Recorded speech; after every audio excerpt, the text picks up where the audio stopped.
അസ്സലാമലൈക്കും കൂട്ടുകാരെ. ഇന്ന് ഞാൻ വന്നിരിക്കുന്നത് ഒരു കൊച്ചു കഥയായിട്ടാണ്. കാർട്ടൂൺ കഥ എന്തല്ലാട്ടോ, നമ്മുടെ നബിതങ്ങളുടെ കഥ. കഥയുടെ പേര് നബിതങ്ങളുടെ പെരുന്നാൾ സമ്മാനം. ഒരു പെരുന്നാൾ ദിവസം നബിതങ്ങൾ പള്ളിയിലേക്ക് പോകുമ്പോൾ കുറെ കുട്ടികൾ പുസ്തകമെടുപ്പിട്ട് കണ്ടു. അതിൻ്റെ അടുത്ത് ഒരു കൊച്ചുകുട്ടി കരയുന്ന കണ്ടു. അപ്പോൾ നബിതങ്ങൾ ആ കൊച്ചിന്റെ അടുത്ത് പോയി ചോദിച്ചു, മോനെ മോനെ എന്നാ കഴിയുന്നേ? അപ്പോൾ ആ കൊച്ചു പറഞ്ഞു, എനിക്ക് ഉപ്പില്ല, എനിക്ക് പുത്തനുടുപ്പില്ല, എനിക്ക് പുത്തനുടുപ്പ് വായിച്ച ആരുമില്ല.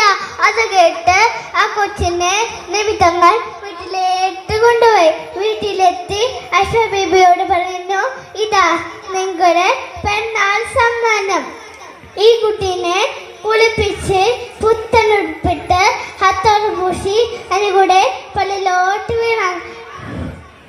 ആയിഷ ബീബി പറയുന്നെല്ലാം ചെയ്തു. കുളിപ്പിച്ചു, പുത്തനുടുപ്പിട്ടു, ഹത്തോട് പൂശി പള്ളിയിലേക്ക് അയച്ചു. പള്ളിയിലേക്ക് പോകുമ്പോൾ ആ കുട്ടി ചോദിച്ചു, നബിയെ നബിയെ, എല്ലാവരും ഉപ്പമാരുടെ കൂടെയല്ലേ വരുന്നത്.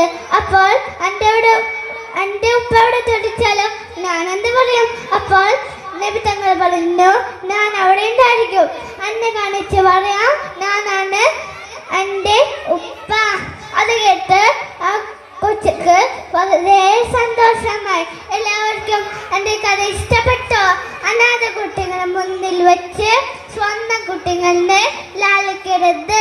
അത് പഠിപ്പിച്ച നമുക്ക് നബി തങ്ങളിനെ നമുക്ക് മാതൃയാക്കാം. അസ്സലാമു അലൈക്കും.